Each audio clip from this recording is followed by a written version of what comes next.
ló ṣẹlẹ̀? Kí ló wáyé láàrin kábíyèsí Olúbàdàn tilẹ̀ Ìbàdàn àti kábíyèsí Aláàfin tìlú Ọ̀yọ́ tó wá di táwọn èèyàn wá ń gbé káàkiri orí ẹ̀rọ ayélujára?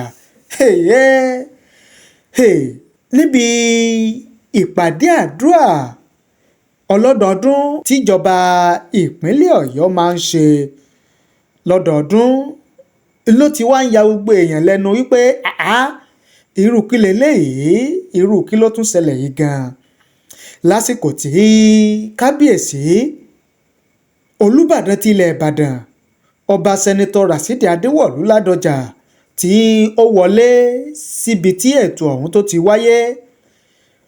Ọ̀pọ̀lọpọ̀ àwọn ọba aládé ni kábíyèsí Olúbàdàn tilẹ̀ Ìbàdàn bá lórí ìjókòó. Lára àwọn ọba tó bá lórí ìjókòó la ti rí kábíyèsí Ṣọ̀ún tìlú Ògbómọ̀ṣọ́ àti kábíyèsí Aláàfin tìlú Ọ̀yọ́.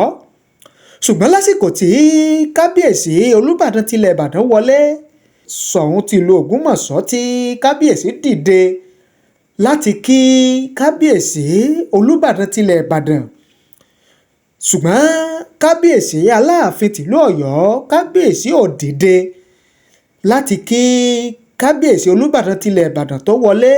Ṣùgbọ́n kàkà kí kábíyèsí Aláàfin tìlú Ọ̀yọ́ tí ó fi dìde láti kí kábíyèsí Olúbàdàn tilẹ̀ Ìbàdàn, níṣe ni kábíyèsí Aláàfin tìlú Ọ̀yọ́ wà lórí ìjókòó tó sì nawọ́ sí kábíyèsí Olúbàdàn tilẹ̀ Ìbàdàn láti kí kábíyèsí Olúbàdàn tilẹ̀ Ìbàdàn tó wọlé.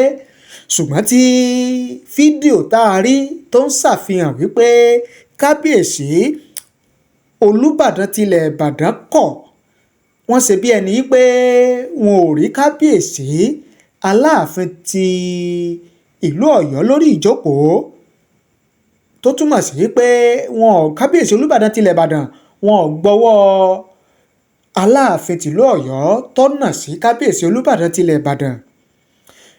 Fídíò yìí ló ti wá ń jà rìnrìn lórí ẹ̀rọ ayélujára tó ní kálukú tí wá ń sọ tiwọn.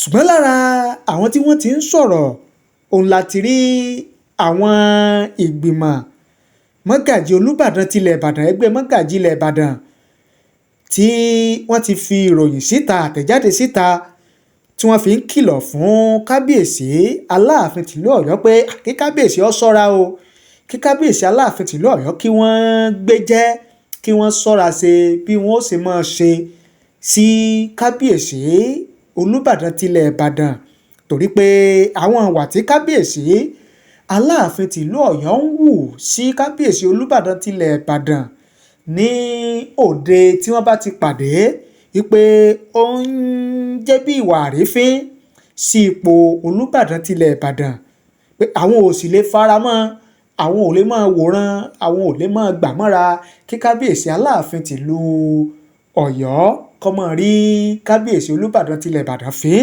torí pé ó kù díẹ̀ káàtó, ohun tí ò dáa rárá gan ni.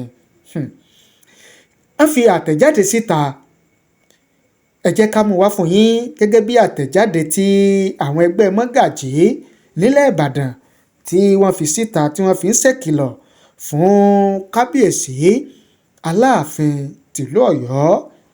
Ẹ jẹ́ kí a mú wá fún yín ká jọ gbọ́ gẹ́gẹ́ bí ó sì tẹ̀ wá lọ́wọ́.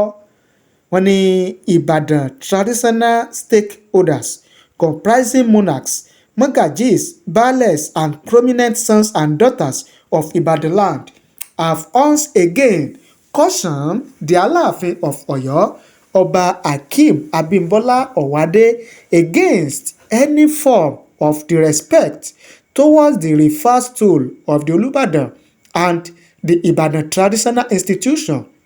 The stakeholders condemned the conduct of Ọba Owade, who was reported to have stretched out his hand while seated to greet the Olubadan of Ibadan land, Ọba Adewolu Ladoja, during a function held today at the Agodi Government House, Ibadan.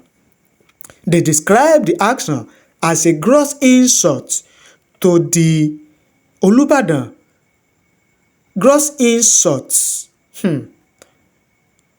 to the Olubadan and the entire Ibadan traditional institution. According to them, the Uncultured Act, which was reportedly ignored by the Olubadan, should be taken as a clear warning. They stressed that any further disrespect from the Aláàfin will be met with a strong and decisive response from Ibadan traditional stakeholders, including Kábíyèsí, chiefs, Magajis, and Baales. In a statement jointly signed by the president of Ibadan Magajis, Magaji Asimiyu Areori, and the coordinator of the Ibadan Compound Peace Initiative (ICPI), Magaji Dr. Nuruddin Akinade, the action of Oba Owade was described as an embarrassment of the highest order. The duo stated that Ibadan traditional stakeholders are fully prepared to decisively address any act capable of bringing disrepute to the Ibadan traditional institution. They further emphasized that Oba Adewolu Ladoja surpasses Oba Owade in age, achievements, social standing, political exposure, business success, leadership pedigree, and his position as the custodian of Ibadan traditional affairs. The statement read in part, "The continuous respect of the Aláàfin toward the stool of Olubadan and Ibadan traditional institution is becoming intolerable. If Governor Seyi Makinde fails to caution him and Ibadan people are pushed into reacting, the Aláàfin will regret his actions. We have records of repeated uncultured behaviors toward Ibadan traditional stool. This must stop. Ibadan land will not tolerate further aggravation. Ibadan people are not cowards. We are fearless, but we have chosen restraint in the interest of peace. Our culture and tradition are sacred. Anything capable of ridiculing them will be firmly resisted. The Aláàfin cannot come into our territory, sit down, and stretch his hand to greet our highly revered 82-year-old Olubadan. Oba Ladoja is a former senator, former governor, and international figure, and a successful businessman. The Aláàfin may choose not to greet Olubadan, but stretching his hand while seated is an insult to the entire Ibadan traditional institution. Ibadan lands has never been subordinate to the Aláàfin.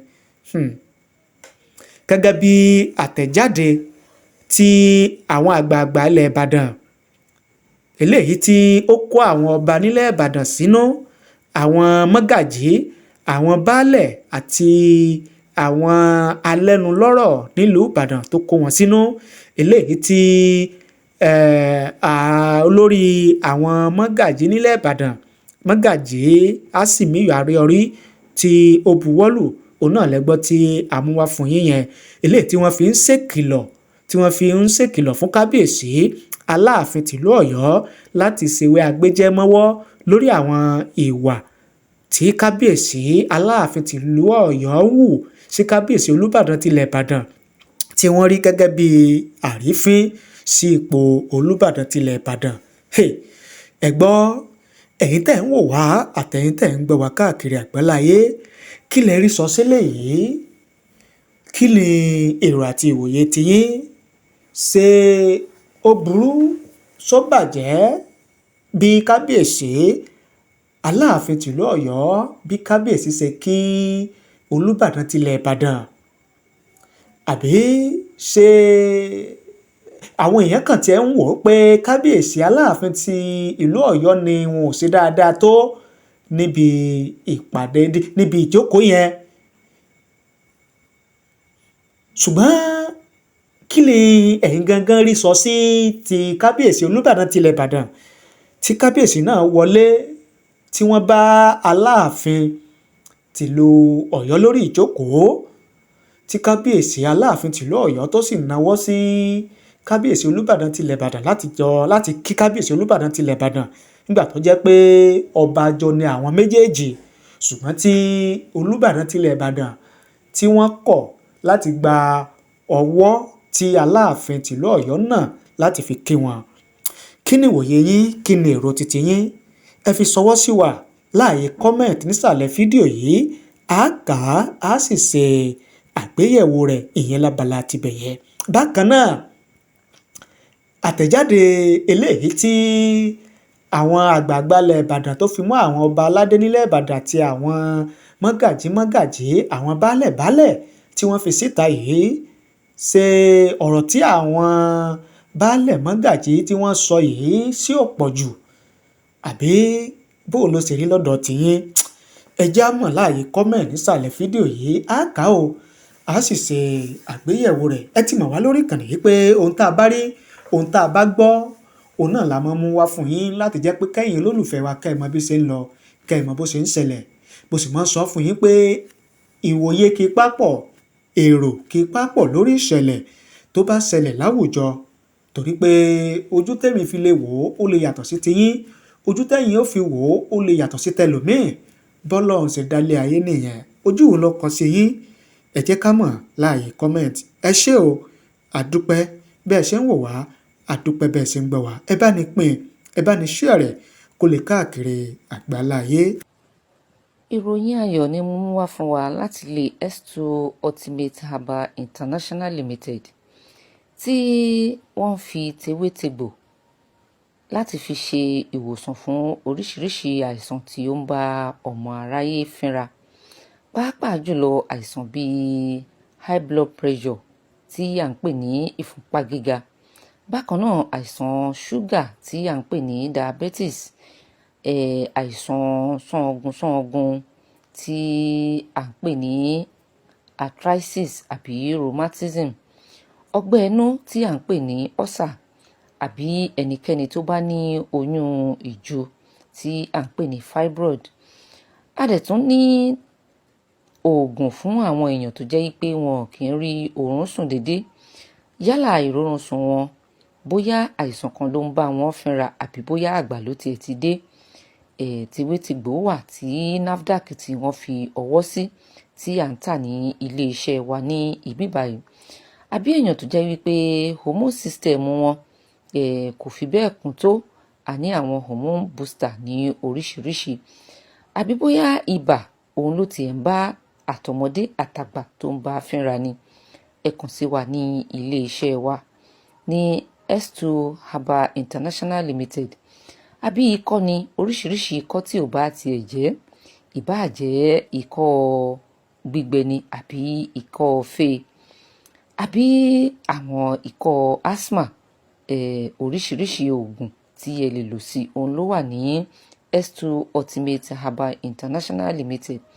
Àbí ọmọbìnrin tí ò yẹ kí nǹkan oṣù ẹ̀ tí kò tí yẹ kó dúró, tí à ń pè ní cease menstruation, oríṣiríṣi egbògi òun la ní láti fi jẹ́ kí nǹkan oṣù yín kí ó padà. Àbí ìwọ ọmọkùnrin tó tiẹ̀ jẹ́ wípé ìdákọ́lẹ̀ òjò gbádùn, àbí bóyá low sperm count ò lo ní, ẹ má dagunlá, ẹ kàn sí wa ní ilé iṣẹ́ wa ní S2 Ultimate Herbal International Limited. Ìwọ tó jẹ́ pé jẹ̀díjẹ̀dí ò jẹ́ kó o gbádùn, àbí ẹ̀fọ́rí túlù náà ni, àbí a rí àwọn obìnrin tó jẹ́ wípé ìdádúró ọmọ a máa bá wọn fínra ní ìgbà míì, ẹ kàn sí wa ní ilé iṣẹ́ wa ní Ìbàdàn ní Asorat Royal Plaza. Ẹ lè bá wa pàdé ńbẹ̀ yẹn náà, àbí nọ́mbà 30 Olúyọ̀lé Shopping Complex ní New Garage Ìbàdàn, ibẹ̀ yẹn ni a kalẹ̀ sí. Kò dẹ̀ síbi tí a lè bá yín sẹ́ǹdì ẹ̀ sí, yálà Nàìjíríà ni àbí ní òkè òkun, tí ẹ bá fẹ́ bá wa sọ̀rọ̀ ní orí àwọn ẹ̀rọ alágbèéká wa, ẹ lè pè wá sí 08064000204, lẹ́ẹ̀kan sí 08064000204, àbí kẹ́ ẹ pè wá sí 0704-079-0153, lẹ́ẹ̀kan sí 0704-079-0153. èyíkéyìí tí ẹ bá pè wá sí nínú nọ́mbà wa ẹ rí i pé à á gbé lẹ́sẹ̀kẹsẹ̀. àwọn èèyàn tí wọ́n bá fẹ́ rà á ní àtàtúntà àyè wà fún wọn náà láti kàn sí wa ní ilé-iṣẹ́ wa ní S2 Ultimate Herbal International Limited. mo fẹ́ fi dá wa lójú wípé gbogbo àwọn egbògi wa ni ó ní òǹtẹ̀ NAFDAC nínú tí kò dẹ̀ ní side effect tí à ń wò yí pé àwọn tó lóyìnbó ń gbà míì a máa ní. ẹ má dagunlá, àwọn olóyìnbó ló sọ wípé health is wealth. ẹ má jẹ́ ká dagunlá o. èèyàn tó bá wà láyé tó wà lálàáfíà òun nìkan ṣoṣo òun ló ráyé wá o.